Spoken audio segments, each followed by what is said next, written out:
యోబు గ్రంథం 29వ అధ్యాయము 19వ వచనం చదువుతాను, వినండి.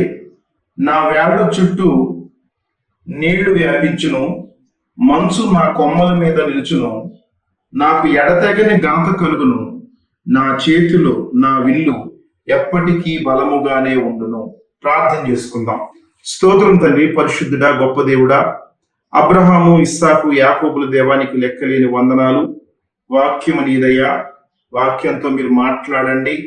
ఈరోజు ప్రభా తండ్రి, మరి ఎంతమంది బిడ్డలైతే ప్రభా తండ్రి నీ వాక్యము వినడానికి శ్రద్ధ కలిగి కూర్చున్నారో, శ్రద్ధ కలిగి కూర్చొని విన్న ప్రతి ఒక్కరిని ప్రభా తండ్రి మీరు ఆశీర్వదించి దీవించమని అడుగుతున్నాను. ఈ వాక్యం ద్వారా బలపరచమని అడుగుతున్నాను. నీ కృప, నీ కాపుదల, నీ కంచి ఆ బిడ్డల మీద ఉంచమని అడుగుతున్నాను. మీరే ఘనత, మహిమ, ప్రభావాలు పొందమని యేసు శక్తి కలిగిన నామమున అడుగుచున్నాను తండ్రి, ఆమేన్. చూడండి, నా వేళ్ల చుట్టూ నీళ్లు వ్యాపించును. ఈ మాట ఎవరు మాట్లాడుతున్నారు అంటే యోబు మాట్లాడుతున్నాడు. నా వేళ్ల చుట్టూత నీళ్లు వ్యాపించును అంటే ఇప్పుడు మనము ఒకటి గమనించవలసింది ఏంటి అని అంటే, యోబు ఈ మాటలు మాట్లాడుతున్నప్పుడు ఏ పరిస్థితుల్లో ఉన్నాడు? ఆయన చాలా బాధాకరమైనటువంటి పరిస్థితుల్లో ఉన్నాడు. అది వర్ణించలేనటువంటి అంత బాధ, అంతటి శ్రమలో ఆయన ఉన్నాడు. ఎందుకంటే ఆస్తుపాస్తులు పోయినాయి, పిల్లలు పోయారు, భార్య వెళ్ళిపోయింది, కుష్టి వ్యాధితోటి బాధపడతా ఉన్నాడు.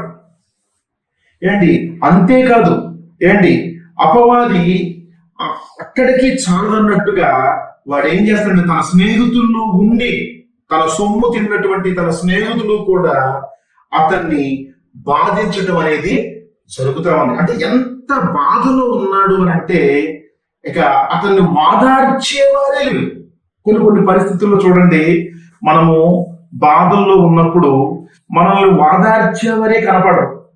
ఇంకా ఏం చేస్తారు తెలుసా, పుండు మీద పొల్ల ముగుడు అన్నట్టు ఏం చేస్తారు తెలుసండి, ఇంకా బాధపడుతున్నటువంటి వారిని ఇంకా మరి ఎక్కువగా బాధ పెడతా ఉంటారు. అట్లా చేస్తూ ఉంటారు జనాలు కొన్నిసార్లు. అరే మన బాధ మనదే. ఇదేంట్రా నా జీవితం ఇలాగైపోయింది, ఇదేంట్రా నా బ్రతుకు ఇలాగైపోయింది అని చెప్పి మనం బాధపడతా ఉంటే వాళ్ళు ఏం చేస్తారంటే, నువ్వు మంచోడు కాదు, నువ్వు చెడ్డోడివి, నువ్వు పనికి మాలోడివి, నువ్వు అంటే దేవుడికి ఇష్టం లేదు, నీవు మంచివాడు కాదు కాబట్టి నీకు ఇలాంటి శ్రమలు ఎదురయ్యాయి, నువ్వు మంచివాడు అయితే నీకు ఇలాంటి శ్రమలు ఎందుకు వస్తాయి, నీకు రావు కదా అంటే ఆ విధంగా ఏం చేస్తున్నారంటే మనల్ని ఆ బాధల్లో ఉన్నప్పుడు వాళ్ళు ఏం చేస్తారంటే ఇలాంటి మాటలతో మనల్ని ఇంకా మరి ఎక్కువగా బాధిస్తూ ఉంటారు. సహోదరులారా, అలాగే యోబును కూడా బాధిస్తున్నటువంటి సమయం. అలాంటి బాధల్లో కూడా నిజంగా యోబు ఎంత గ్రేట్ అంటే అంత గ్రేట్. ఎలాగా ఆయన వాదార్చబడ్డాడు ఈ వాక్యం చెప్తుంది. ఎలాగా ఆయన వాదార్చబడ్డంటే ఆయన ఇక్కడ అదే మాట చెప్తున్నాడు. ఏమనంటే, నా వేళ్ల చుట్టూత అంటే అపవాదిగాడు నన్ను పునాదులతో సైతము అంటే వేళ్లతో సైతం నన్ను కదిలించేయాలని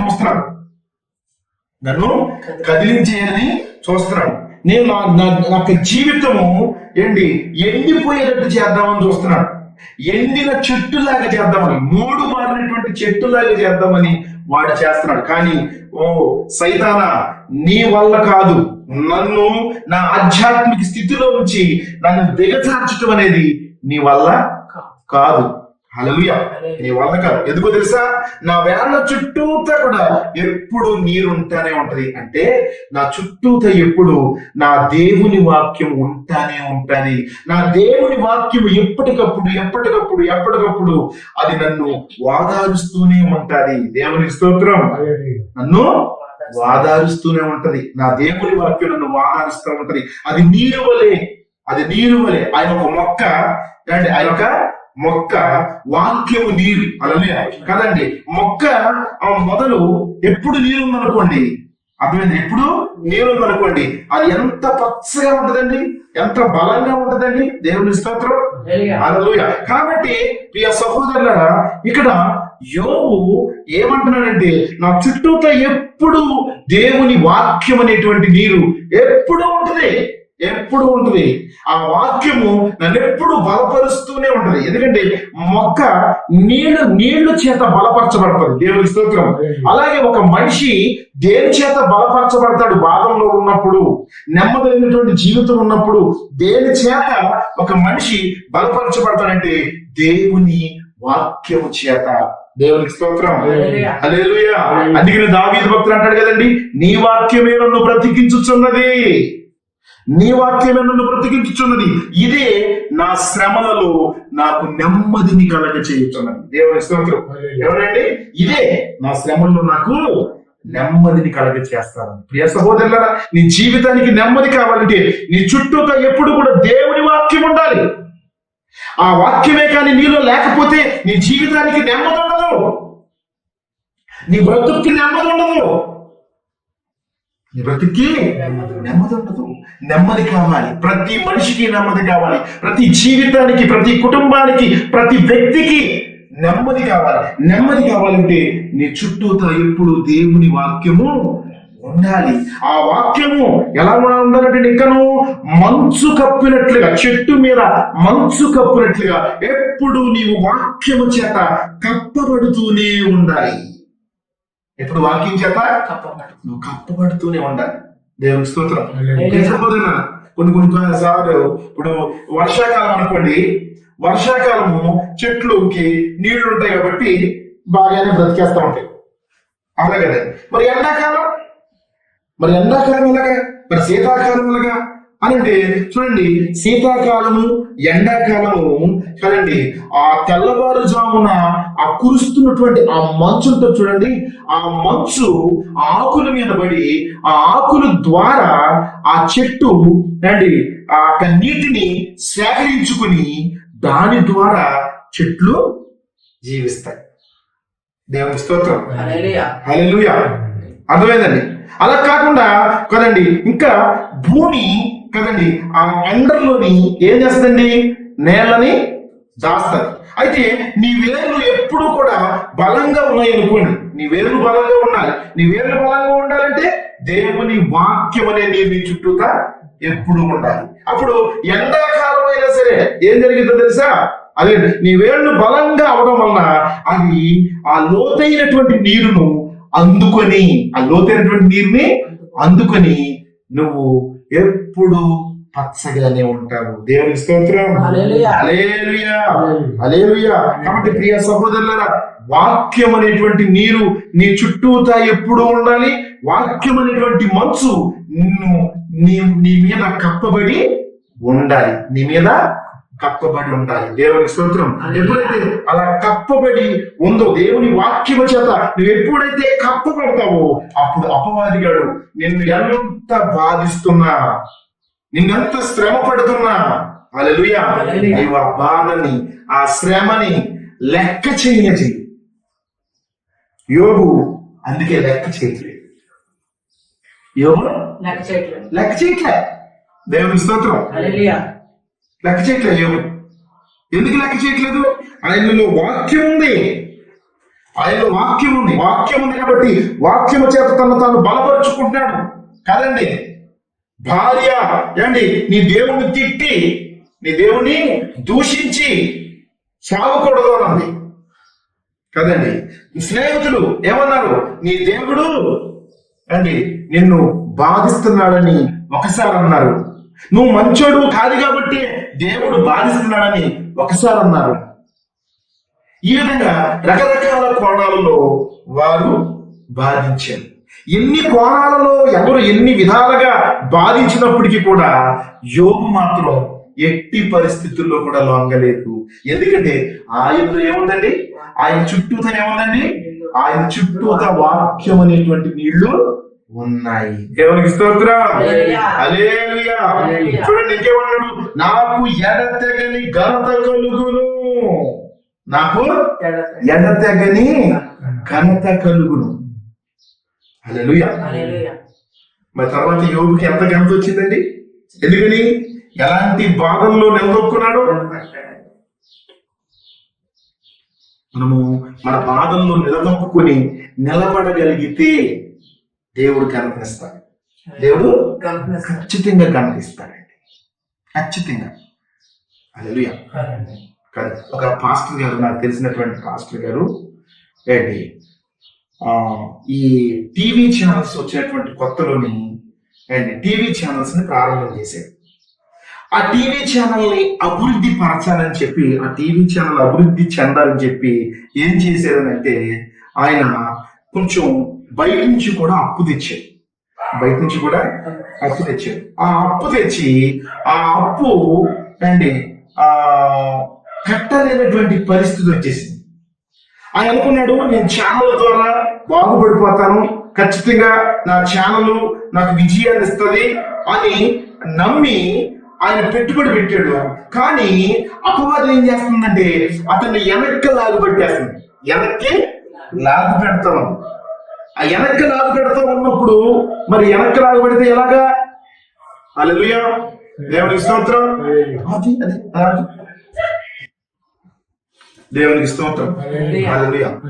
నాకు తెలిసినటువంటి ఒక సేవకుడు ఈ టీవీ ఛానల్స్ వచ్చినటువంటి కొత్తలోని ఆయన ఏం చేశాడంటే ఒక కొత్త టీవీ ఛానల్ని ప్రారంభం చేసింది. టీవీ ఛానల్ ప్రారంభం చేసి పాపం తన దగ్గర ఉన్నటువంటి డబ్బు మొత్తం కూడా టీవీ ఛానల్ మీద పెట్టాడు.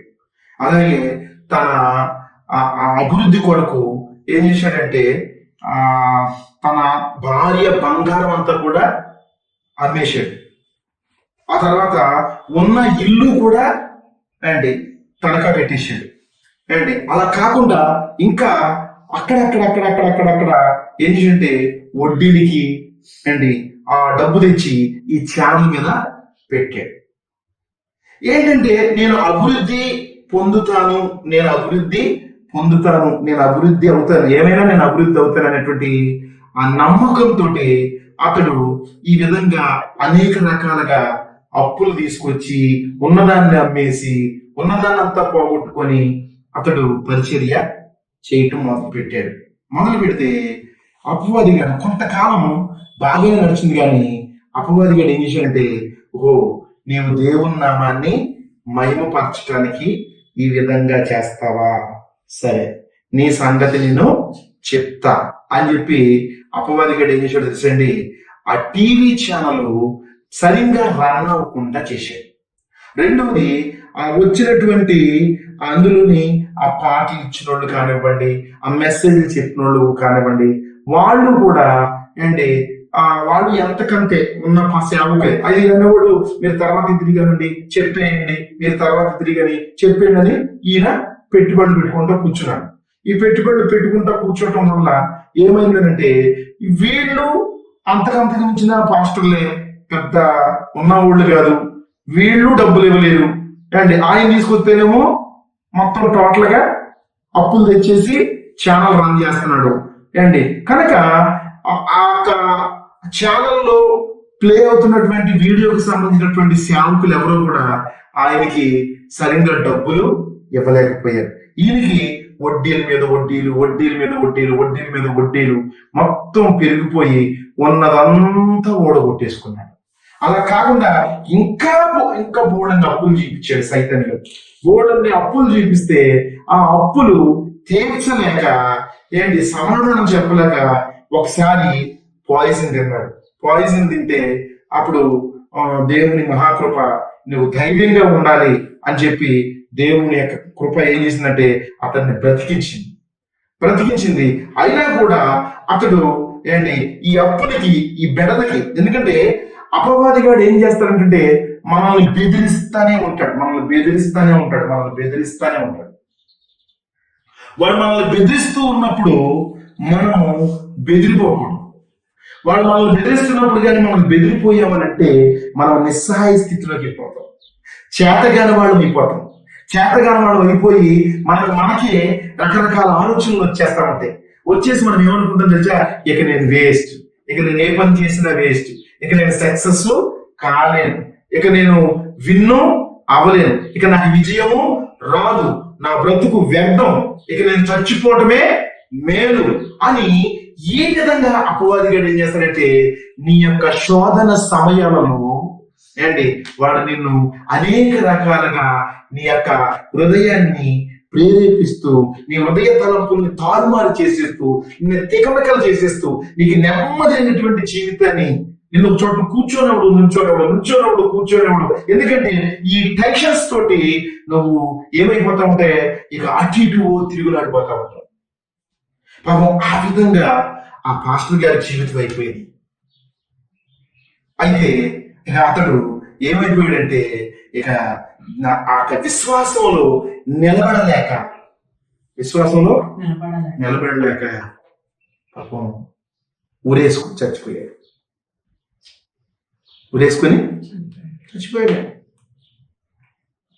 మరి ప్రియ సహోదరులారా, యోబు అలా చేశాడు? యోబుకు మించినటువంటి శ్రమ అండి. హల్లెలూయా, హల్లెలూయా. రెండోది ఒక విషయం ఏంటంటే మనకి ఉన్నదానికంటే ఎక్కువగా దేవుడు అండి మనకున్న దాంట్లోంచి చేయమంటున్నాడు. అప్పులు చేసి చేయమంటలేదు, అవునా కదా? సరే, నువ్వు అప్పులు చేసావు అంటే నిలబడు. సరే నిలబడు. సరే దేవుని పేరట చేసావు, నిలబడు.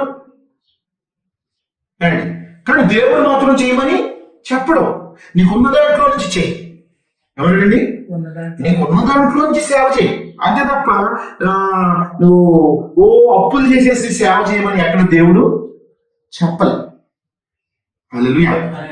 కానీ ఒకవేళ నిజంగా అతడు నిలబడి ఉంటే నిజంగా యోబుకి ఎలాంటి విజయాన్ని ఇచ్చాడో అతనికి కూడా అలాంటి విజయాన్ని ఇస్తాడు. సహోదరులు, మనం గురి వద్దకి మనం పరిగెడతా ఉంటే అదేం చేయాలి తెలుసా? లాగేస్తా ఉంటుంది. మనం పరిగెడతా ఉంటే అది లాగేస్తా ఉంటుంది. మనం పరిగెడతా ఉంటే అది లాగేస్తా ఉంటుంది. అర్థమైందండి? అపజయాల అడుగుల వైపు మనం నడుస్తున్నాం అన్నట్లుగా అది మనల్ని కన్ఫ్యూజ్ చేస్తా ఉంది.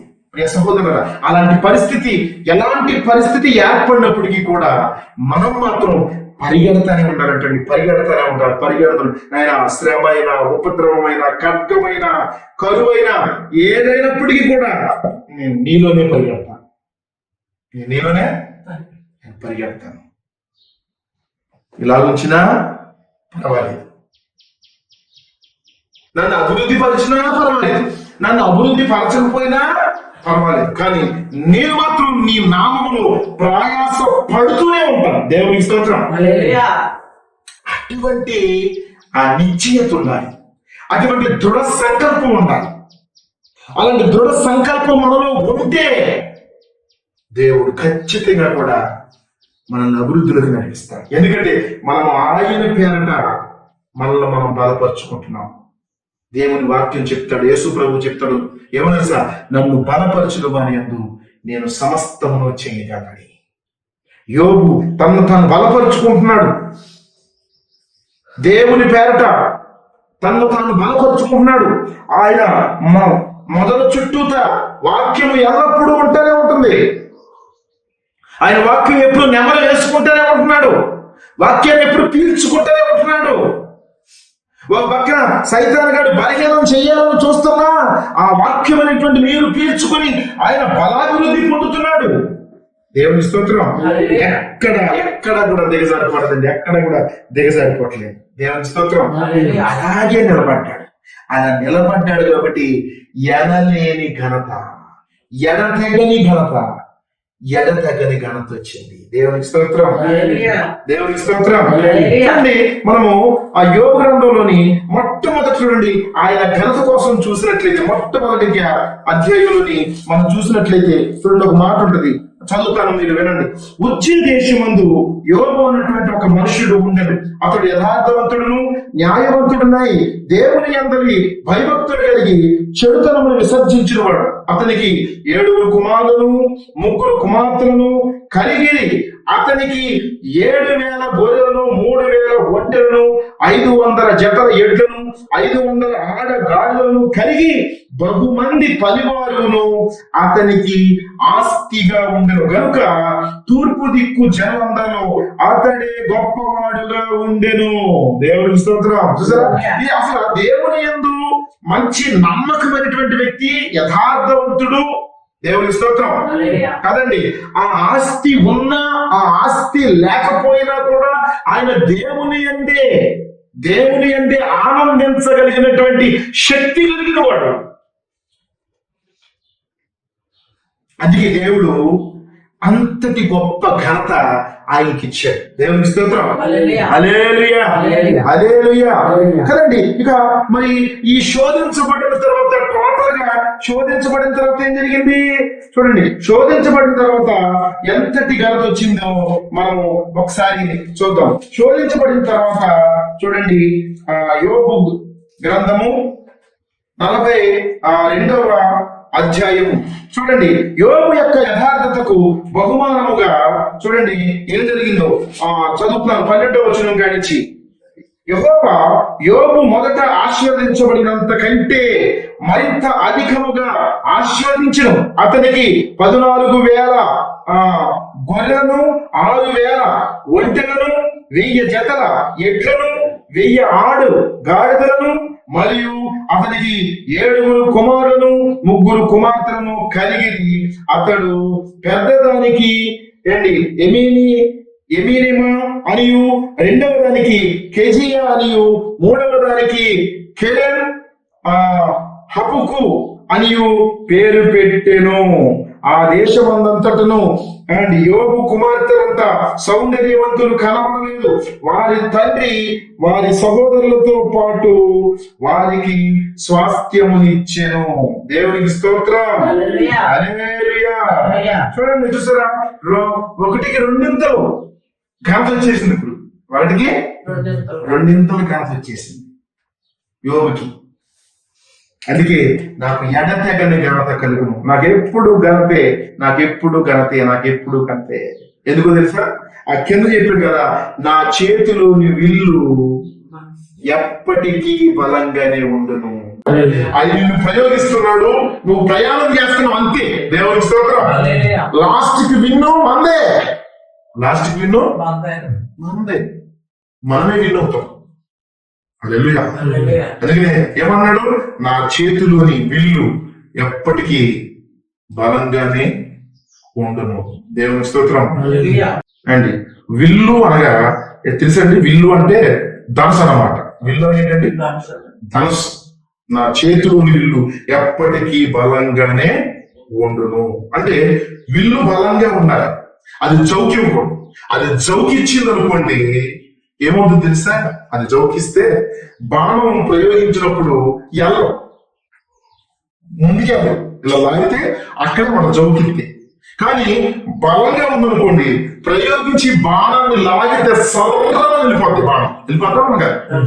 కానీ ఎప్పుడు జౌకివ్వకూడదు. అందుకే అంటే నీ ఆధ్యాత్మిక జీవితంలో నీకు ఎదురయ్యేటువంటి పరిస్థితులను బట్టి నీకు జౌక్ అనేది రాకూడదు. నువ్వు జౌకివ్వకూడదు. జౌకి ఇచ్చావా ఆధ్యాత్మిక స్థితి పడిపోయినట్టు. ఇక నువ్వు నడవలేవు, నువ్వు ముందుకు వెళ్ళలేవుగా. ఇంకెక్కడ వెళ్తావు ముందుకి? జౌకిచ్చేసాడు కదా, అవును కదా. ధనసు జౌకిచ్చేసినప్పుడు మనకి బాగా వెళ్తుంది, ఎవరు కదా సతికి పడిపోతుంది. అయితే యోబు అంటాడు, నేను ఏ పరిస్థితుల్లోనైనా సరే నా విల్లు, నేను ఒక విల్లుని, నా దేవుని చేతిలో నేను ఒక విల్లుని, నేను చౌక్ అనేది ఇవ్వను, నేను జౌకి ఇవ్వను. హల్లెలూయా. నేను లొంగిపోను, నేను భయపడను. ఖచ్చితంగా కూడా రండి, ఎలాంటి పరిస్థితులైనా సరే నేను అలా నిలబడే ఉంటాను. దేవుడు ఖచ్చితంగా నాకు విజయాన్ని ఇస్తాడని నమ్మాడు. నిజంగా అలాగే దేవుడు విజయాన్ని ఇచ్చాడు కదండి. ఆ ఉజ్జీవ దేశం ముందు మరింత ఘనతని మొదటి దానికంటే, మొదటి స్థితి కంటే ఆ కడపటి స్థితి మరెక్కువ గొప్పదిగా యోగు జీవితంలో కనబడుతుంది. అంటే జీవితాలు దేవుడు మనకు కూడా అనుగ్రహించుగాక. హల్లెలూయా. ఎప్పుడు పరిస్థితులు చూసి దిగాలు పడద్దు. పరిస్థితులు చూసి దిగాలు పడ్డావు అని అంటే నీ విల్లు జౌకిచ్చేస్తుంది. హల్లెలూయా. ఇక నీ బాణం వేయడానికి పనికిరాదు. బాణం వేయలేవు. ఎదురు దిగలాట ఆడలేవేగా. అపవాదితో నువ్వు దెబ్బలాడలేవు. అపవాదితోటి నువ్వు దెబ్బలాడలేవు. కాబట్టి యోగుని బట్టి మనం ఎంతో నేర్చుకునేటువంటిది విషయాలు ఉన్నాయి. ఇంకా అనేకమైనటువంటి విషయాలు ఉన్నాయి. కాబట్టి సమయం లేదు కాబట్టి మరి దేవుడు ఈ కొద్ది మాటలు దీవించును గాక. ఆమేన్. ప్రార్థించాలి. స్తోత్రం తండ్రి, పరిశుద్ధ గొప్ప దేవానికి వందనాలు. వాక్యం అనేది వాక్యంతో ప్రభావ మీరు మాట్లాడారు. మీ ప్రేమ, మీ కృప, మీ కనికరాలు ఎల్లప్పుడూ ప్రభు తండ్రి మా పైన ఉంచి ఇదిగోనైనా యోగు భక్తుడు ప్రభావ తండ్రి తన శ్రమలు, తన నిందలు, నాయన తన యొక్క మరి అథాకుతమైపోయినటువంటి ఆ పరిస్థితుల్లో ప్రభావ తండ్రి తన జీవితమే అథాకుతమైనటువంటి పరిస్థితుల్లో ఎక్కడా కూడా ప్రభావ తండ్రి నాయన బలహీన పడలేదు తండ్రి. ఎక్కడా బలహీన పడలేదు. ఏవో నా విల్లు జౌకివదని చెప్తున్నాడు తండ్రి. అది బలంగానే ఉంటది. అది అపవాదితో దెబ్బలాడటానికి ఎప్పుడూ సిద్ధమే. ఈ శరీరమే కుళ్ళిపోయినా, నశించిపోయినా, ఆస్తిపాస్తులు, అంతస్తులు అన్నీ ఎగిరిపోయినా, వంశమే లేకపోయినా, భార్య లేకపోయినా, నా జీవితం అంతా అథాకుతమైపోయినా ఎట్టి పరిస్థితుల్లోనూ కూడా నా విల్లు జౌకివదని యోగు భక్తుడు చెప్తున్నట్లుగా ప్రభా తండ్రి మేము కూడా ప్రభా అట్టి విశ్వాసాన్ని కలిగి, అట్టి శక్తిని కలిగి మేము జీవించాలి. అలా జీవించాలంటే నీ వాక్యము ఎప్పుడు మా మొదలు ఉండాలి ప్రభా. నీ వాక్యం ఎప్పుడు మా కొమ్మల మీద కప్పి ఉండాలి తండ్రి. అట్టి శక్తిని, అట్టి కృపను మాకు అనుగ్రహింప చేయమని యేసు శక్తి కలిగిన నామమున అడుగుచున్నాం తండ్రి. మరణాథ. యేసు ప్రభావ పూర్ణ విజయం, అపవాది కలిగిన నాశనం తండ్రి నీ కార్యనిరతం చేయించారు. మన క్రీస్తు వరకు శాంతి సమాధానం ఇప్పుడు ఎల్లప్పుడు మీకు, మీ కుటుంబానికి యేసు ప్రభు సదాకాలం తోడే మిమ్మల్ని నడిపించి రక్షించును గాక.